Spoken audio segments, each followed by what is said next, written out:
HSC 2026 সালের পরীক্ষার্থীরা, আজকে আমি তোমাদের পদার্থবিজ্ঞান প্রথম পত্রের সলিউশনটা দিয়ে দিব। পর্যায়ক্রমে অন্যান্য পত্রগুলো ইনশাআল্লাহ আপলোড করে দিব। তোমরা জানো যে আমাদের টোটাল 75 মার্কের পরীক্ষা হবে, কিন্তু থাকবে হচ্ছে 100 মার্ক, যেখানে আমাদের প্র্যাকটিক্যালে থাকবে 25।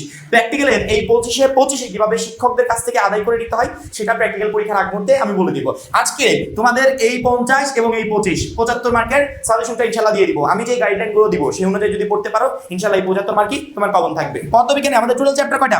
10টা। 25 সালের মতো কিন্তু কোনো শর্ট করে বা অন্যান্য কিছু কোনো অপশন নাই। ফুল বই পড়াশোনা করে পরবর্তীতে পরীক্ষা দিতে হবে। যতগুলো চ্যাপ্টার ছিল টোটাল চ্যাপ্টারগুলো পূর্ণাঙ্গ সময়ে পূর্ণাঙ্গ নম্বরে আমাদের এই পরীক্ষাটা অনুষ্ঠিত হবে। সেই ক্ষেত্রে কোনো চ্যাপ্টারকে অবহেলা করে ফেলে দেওয়ার মতো কোনো স্কোপ নাই। তবে আমাদের জন্য সুন্দর একটা সুযোগ আছে। সুযোগটা হচ্ছে সৃজনশীল প্রশ্ন লিখতে হবে 5 সেট। পরীক্ষায় আসবে কয়টা? 8টা। 8টার ভিতর থেকে 5টা লিখতে হবে। তার মানে আমাদের সবগুলো চ্যাপ্টার পড়ার কোনো প্রয়োজন আছে?